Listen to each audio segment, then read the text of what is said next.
everybody. Welcome on into Club and Country from our AT&T MLS studios in New York City. I am Susannah Collins, joined by Calen, Carr, and Matt Doyle, here to break down USA's 1-0 win over Ecuador. Now, gentlemen, admittedly, this was not the prettiest of games, was it? But a win is a win. So let's take a look at some of the highlights, shall we? Starting off here, this was one of the better chances for the USA starting out. Yeah, and you see 26 minutes, that's actually Gyasi Zardes' first touch on the ball on the game, and Paul Arriola could have done better there, actually should have done better, and that was about it for chances for a good long while. But you see some of the patterns that Greg Berhalter wants out of his team coming into play here. This one, of course, whistled offside. Yeah, both of those, Weston McKennie was able to get into some nice spots in between the lines. This one looked close to me, and you know, Arriola could have had this one. Nice little ball from Zardes there, too. Come on now. I'm not sure about that. But then that was the one chance from Ecuador right there. Was, you know, a little 1-2 where Jordan Morris turns the wrong way. But there wasn't a lot coming. I like this one. Yeah, that was really nice. You got excited over that one, Calen. And this right here is the bad news on the night. It was a pretty gruesome, turn away right here. Left ankle injury for Weston McKennie. No diagnosis or prognosis on that yet. You hate to see Look it. Bad. Yeah. Oh, but here we go. Here's the goal. Our guy, just like we drew it up. It's a clinical finish. The interesting thing about this, it came off a little bit of, I don't want to call it high pressing, but it was a one time that the U.S. got a little bit on the front foot defensively. Turnover, a nice little ball to Zardes between the lines, and then, fortune favors the bold. You miss 100% of the shots you don't take. That's a Michael Scott quote. Keeper left a little something to be desired on that one, but like we said, a goal is a goal and a win is the win. So as we talked about in the pregame show, this was the first time Greg Berhalter had the entirety of his club together. What were the first impressions of this group? Well, it looked like the first time. It looked disjointed at times. It looked like some of the players were thinking through things on the field and didn't have a great understanding of things, which it's understandable. Yeah. These guys have been together 48, 24 hours and trying to implement a new system. We talked about this in the pregame with Alexi Lalas. Mm-hmm. We said, hey, we might not be able to expect everything right away. You'd hope that there were some lessons in there, but you can't come away from this and say, wow, we have realized the system and this is what we can expect going forward. It's not a coincidence, I don't think, that the guys who looked the best on the field today were Will Trapp and Gyasi Zardes, who, of course, played for Greg Berhalter for, at least a couple years in Columbus. I thought Aaron Long was good as well, and he was one of those guys who was there in January during the 3-week-long winter camp. So the guys who sort of understand the system a little bit better are the ones who shine the brightest. That said, I was encouraged by some of what I saw in terms of the patterns building up. The touches weren't there, especially from Pulisic and Weston McKennie, but they were getting the ball in the right spots. They just weren't doing enough with it. And then the other thing that kind of stuck out to me was Jordan Morris on that wide right side as a winger, really kind of an unusual role in that he just has chalk on his boots. His whole function is to spread them out so that the opposing defense can't pinch in and take away those half spaces from Pulisic and McKennie. It's an important role, but once you get the ball, you have to be able to eliminate the defender off the dribble. That's not Jordan Morris's game. It never really has been. He's not a dribbler. He's a guy who wants to run into space or combine a little bit. And he really struggled to make the most of it when he did get into those spots. So it's something to think. Look, it's just one friendly, very early, but it's something to think about how certain players fit in certain roles. And I'll straight up say it. I would love to see Pulisic in that spot. Because if you have him constantly getting the ball in space to go 1v1 against a backpedaling defender, you're going to be making a little bit of money right there. And given how well Sebastian Lletget has played, I thought he was good tonight as well as a number 10, how secure on the ball he is in those spots. I wouldn't hate to see some changes. I think the challenge of the game was different than what they expected. It's different than what I expected. I thought for sure the team was going to look to try and be able to use that pace on the wing and get in behind. But it became very clear early on that Ecuador was going to sit back, absorb pressure, had no ambition to go forward, none at all throughout the match. And at that point, the game then becomes a little bit different as far as Can you combine? Can you play the ball a little bit quicker? That's what you saw Greg Berhalter say at halftime. Trying to get the ball moving, to drag players out of position. That just never seemed to happen. And then at one point, it really could have suited us to go even further into a press. As opposed, I think we thought we were going to maybe pick them apart, with the possession, and it actually was a little bit different, where you got a sloppy goal, just have a turnover. And this is one of the interesting things about it. The head coach, Hernandario Gomez, he was the head coach for Panama during the last hexagonal. He was the coach of that Panama team that played at that stadium, and they went out there and played a high line against the U.S. and lost 4-0. So I wonder if maybe the speed and athleticism of the U.S. was in his head a little bit. And he played 3 defensive midfielders out there. His whole plan was just to put everybody behind the ball and try to get out of there with a respectable result. I'm not sure 1-0 is it. They had one shot. I can't remember the last time the U.S. held a team to one shot. Even a decent team. Ecuador's not great, but they're a decent team. They never threatened at all. Certainly some positives to take away from this performance. And Doyle, you mentioned it a little bit earlier on. 2 former Berhalter players shining in this one, in Gyasi Zardes, who was the goal scorer, and Will Trapp. In fact, you tweeted out during the game that Will Trapp was having a heck of a game. Pretty good. What did you like from his play tonight? The first outstanding thing that happened in the game was that diagonal ball Trapp hit to Areola. That was within 5 minutes, and Ecuador did a nice job of retreating back to cut out the cross. But just in general, Trapp was playing those types of balls, and he was, I thought, doing a nice job of finding guys in between the lines. And then he made a couple of good defensive plays in transition. So it was a pretty well-rounded game. He didn't dominate it, and I actually think the tempo picked up a little bit when Michael Bradley came in, and the U.S. looked better because of it. But it's also one of those things where it's a friendly. There have been 12 subs made. It's tough to take too much away. But it was a solid performance from Trapp. How about this goal for Gyasi? Now, he hadn't scored a goal in 13 appearances for the country. This is his first goal for USA since the 2016 Copa America. Give him the Puskas so for award, him, man. no.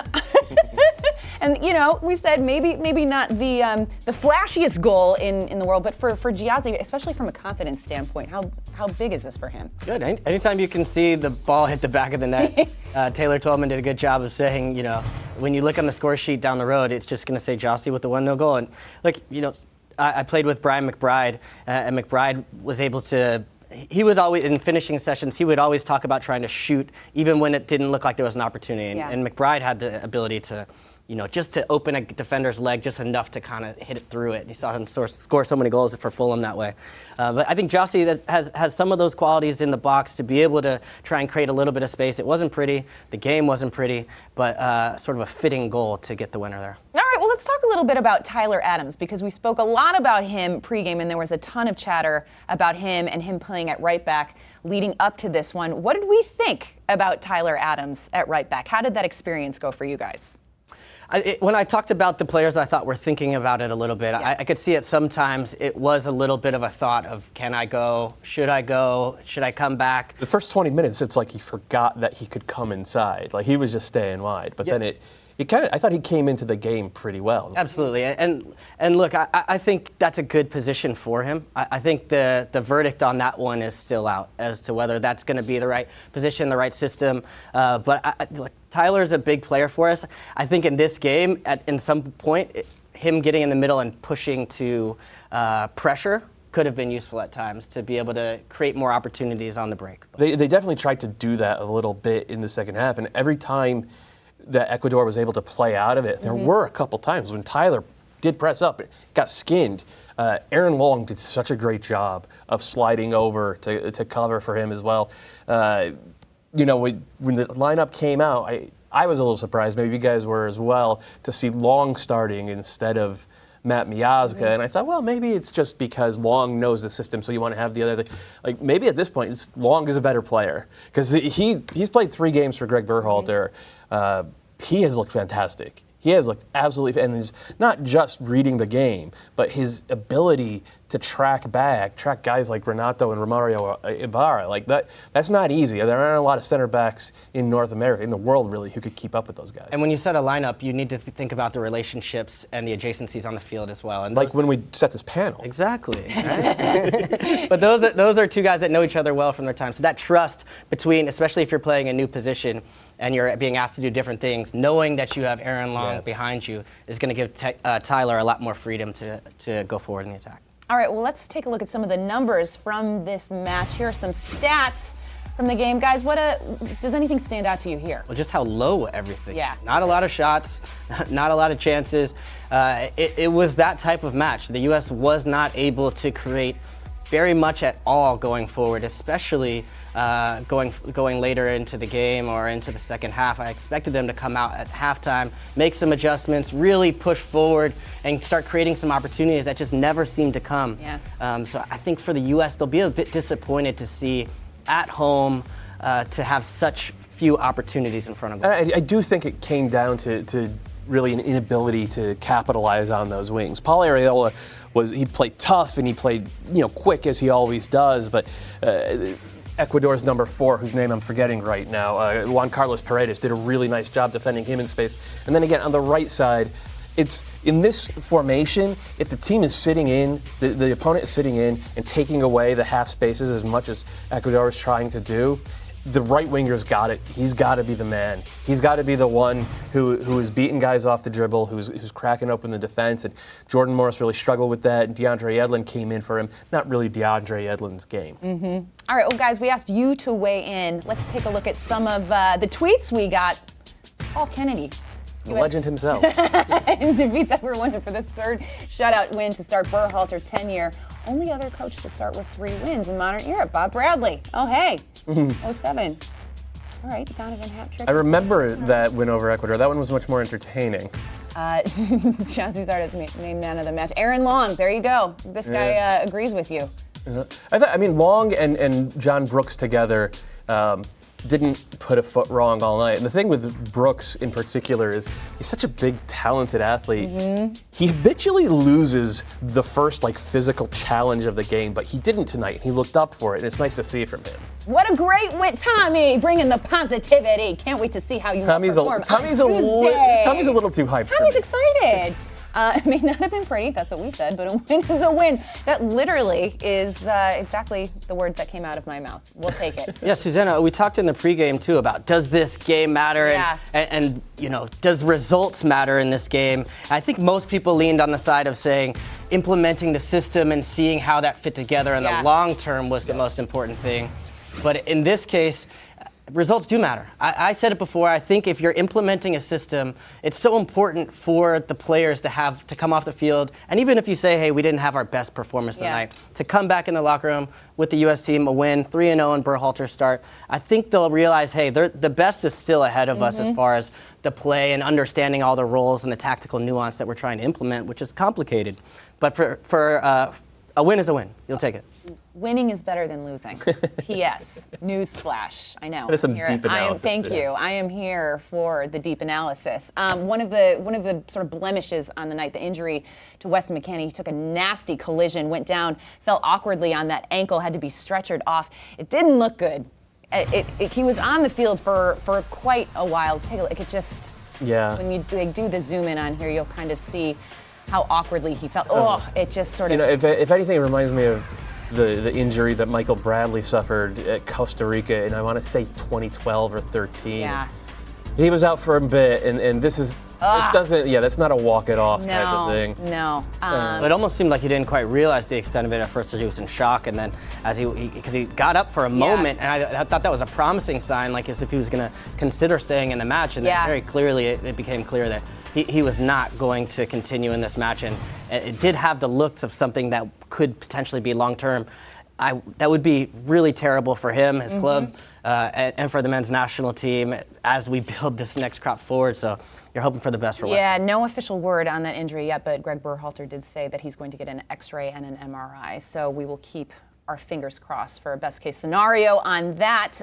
Meanwhile, okay, we've got more tweets from Doyle's response that we're going to show now. Everyone's Matt Doyle. No. The answer to this question, is Tim Ream the long-term answer at left back? No. I don't think anybody struggled more than Tim Ream out there. He maybe doesn't have it for the national team. We've seen him now under, I think, 4 different coaches, and he's yet to put in a convincing performance, and that includes tonight. Don't say I didn't No, Say so, Doyle. You did say so. I did. I'm gonna go ahead and disagree with that. Actually. Okay. Yeah, I think the left back position is by far and away the weakest position we have in the pool. Tim Ream is a player in the Premier League. He has a lot of experience. I think he's more naturally suited to an inside role. But the way the way we have the pool, I think he's going to get more. You can't play him. He loses every 50-50. He loses every aerial duel he goes into. You can't play him inside. Well, anyway. I know whose side I'm on that one. All right. What do you think the biggest change Greg will make for the next game against Chile? Obviously, replacing Weston is going to be it. Sebastian Lletget's looks so good, and he plays more of a 10, I think, this year with LA, but in the past he's played as an 8. I think he could slot right in there.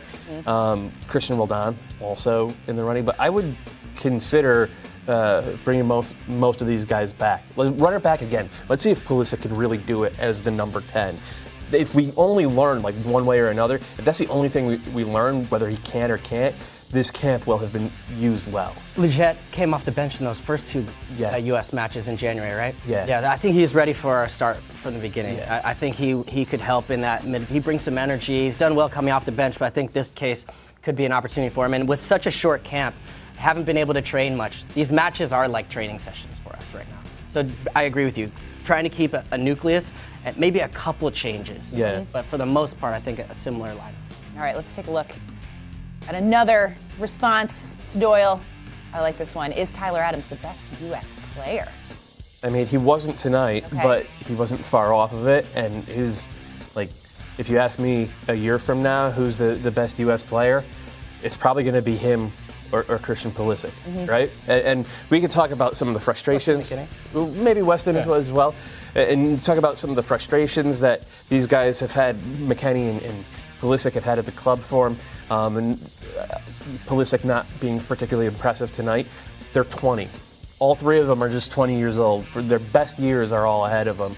It's going to be fun to see what happens. Yeah. All right, let's take a look at one more tweet from the fans. This one is about J-Mo Smooth. Does Jordan Morris have a future at the right wing spot for this team? What do we think? I think so. He's, you have to remember this position is still new for him. Yeah. He's playing with this club. I think that's going to help him a lot. He's finding great success there. I think he's going to still have to figure out there are times where he comes inside and has to contribute a little bit more in the run of play and in possession. I think that's an area of growth that he still has ahead of him. You know what he can do in behind. You can't teach that. Right. I think that's really going to be helpful. And I think he can beat players one-on-one. It's not going to be maybe to the same effect as Christian Pulisic, but he's got that opportunity earlier in the season where he for Seattle, where he just push and go. Push to get to the end line and go. He still has that ability. So I think that he still has a future, absolutely. A big one on the outside there. All right. Well, up next for the U.S., it's Chile on Tuesday. Gentlemen, I'm going to ask you for that game, if you had a wish list, if you could make a wish list for the U.S. heading into that one, what would it be? What would you like to see based on tonight's play? I'd like to see a similar lineup, just to commit to this style. I think Tyler Adams, especially, staying on that right side, give him a little more opportunity to play that position, really get comfortable with it. I think maybe a couple of changes. Maybe you see a Miazga come into the center back role, get an opportunity. You see a Lletget step in, and maybe you switch one of the wingers or the striker. So I think that's you want to see. But I think the same system, continue working together, and more of the same, really. Yeah. Everything we saw tonight except 5% faster. Yeah, a little faster. Yeah, and that's what Berhalter said at the halftime interview. Like, our structure was good. We just need to be a little bit quicker with our decisions, quicker to move the ball, a little cleaner on our touches. That's what I want to see. Obviously, I would make a couple of changes in terms of personnel, but the big thing is, I just want to see them look more comfortable with what Greg Berhalter is asking them to do. All right, guys, well, we shall see on Tuesday. We will be back for more Club and Country at 7:30 p.m. as the U.S. take on Chile. Look at that fine-looking group of gentlemen who will be gracing your screens. You're on vacation, aren't you? I know. Sunday off. Sadly, I won't be here. Guys, thank you so. Sadly. Come on. I know, guys. I'm getting the night off. Woo! It's a big one. Thank you so much for watching. We will see you guys very, very soon.